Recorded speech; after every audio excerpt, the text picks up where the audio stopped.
Assalamualaikum warahmatullahi wabarakatuh. Kembali lagi bersama Al-Faqih di pelajaran sejarah kebudayaan Islam untuk kelas 9. Nah, di pertemuan kali ini kita akan membahas tentang perkembangan agama Islam di Indonesia.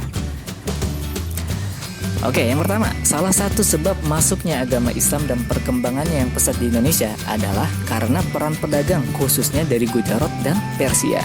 Nah, karena zaman dulu itu kan pedagang itu sering menjelajahi satu negara ke negara yang lain. Nah, yang membawa agama Islam itu salah satunya adalah dari peran para pedagang. Nah, khususnya dari Gujarat dan Persia. Karena Islam waktu itu sudah luas sampai ke Gujarat dan Persia. Yang kedua, perkembangan tersebut akibat interaksi antara pedagang Muslim dengan penduduk asli setempat.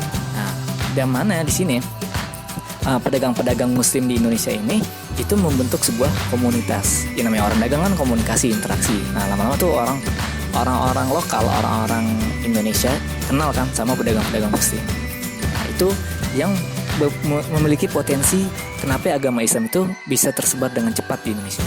Poin yang ketiga, Kerajaan Samudra Pasai adalah kerajaan Islam pertama yang berdiri di Indonesia. Posisinya yang strategis, maka Samudra Pasai menjadi pusat perdagangan pada saat itu. Nah, di sini Islam mulai meluas lagi karena ada kerajaan Islam yang sudah berdiri.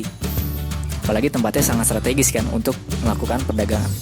Poin yang keempat, nah sejak kerajaan Malaka berdiri, pedagang di Samudra Pasai itu mengalami penurunan drastis karena yang biasa singgah di Samudra Pasai ada yang ke Malaka. Jadi di sini udah mulai kebelah nih.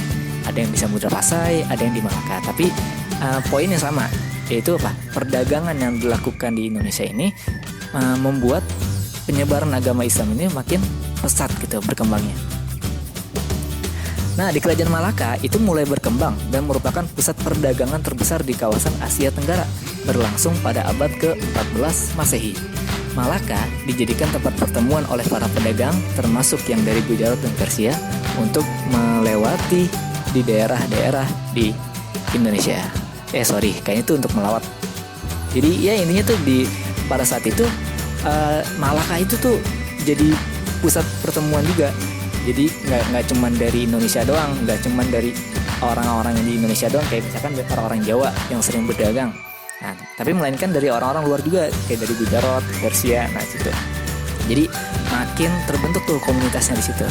Nah, makanya ketika Malaka maju nih, nah itu pedagang dari Jawa juga berdagangnya di Malaka. Nah, akhirnya Islam dapat masuk dan berkembang di Pulau Jawa. Jadi makin sebar lagi kan Islam yang tadinya cuma di Samudra Pasai. Nah, Samudra Pasai itu kita kisaran Aceh, terus ke Malaka, terus ke Jawa. Makanya gak heran kalau Indonesia ini agama Islamnya mayoritas karena linknya tuh makin luas gitu. Dan ini nanti kita akan bahas satu persatu di pertemuan yang selanjutnya. Oke, next. Bersamaan dengan itu, kerajaan Majapahit mulai melemah sehingga perkembangan agama Islam di Pulau Jawa makin cepat tumbuh dengan banyaknya masyarakat Islam di Jawa. Berdirilah kerajaan Demak. Nah, kerajaan Demak ini kerajaan Islam. Kalau dulu itu di Indonesia itu kan yang kuat salah satunya adalah kerajaan Majapahit. Ya, yang mana dominan agamanya itu bukan Islam dong, tapi Hindu dan Buddha gitu. Makanya ketika Majapahit udah mulai runtuh, Demak berdiri, nah itu di Jawa makin kuat lagi tuh masyarakat Islamnya. Oke, lanjut. Perkembangan berikutnya, Kerajaan Demak berkembang dan merupakan pusat penyebaran agama Islam ke daerah-daerah Indonesia, misalnya di Maluku, Sulawesi, dan Kalimantan. Akhirnya dengan cepat agama Islam dapat berkembang ke seluruh wilayah Indonesia, sampai-sampai bisa dikatakan bahwa agama Islam merupakan bagian tak terpisahkan dari masyarakat Indonesia. Kira-kira kenapa sih kok Islam tuh bisa berkembang dengan cepat sih di Indonesia ini? Nah, faktor-faktor agama Islam dapat tumbuh dan berkembang dengan baik di Indonesia itu ada beberapa poin yang harus kalian ingat. Yang pertama, syarat yang mudah, ya dong. Islam tuh syaratnya mudah kan?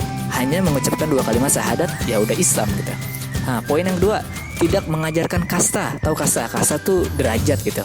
Ada derajat yang tinggi, derajat sedang, derajat rendah, nggak ada. Islam tuh nggak ngajarin itu, karena Islam mengajarkan semuanya itu sederajat sebagai hamba Allah Subhanahu wa Ta'ala. Mau yang ganteng, mau yang gantengnya kurang dikit, nah itu sama derajatnya.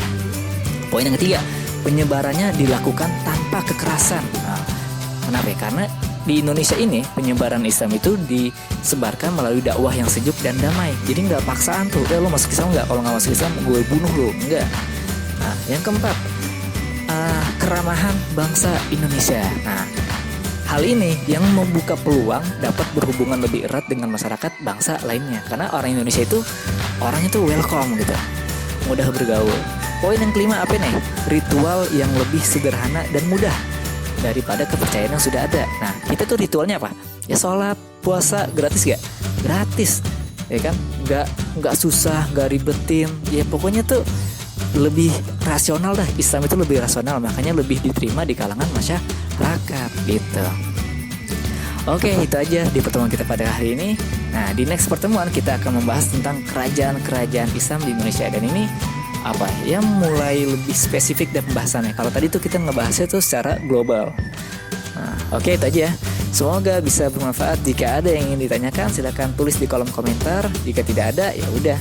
Nah, terima kasih untuk semuanya dan terima kasih juga untuk Let's Go. Wassalamualaikum warahmatullahi wabarakatuh.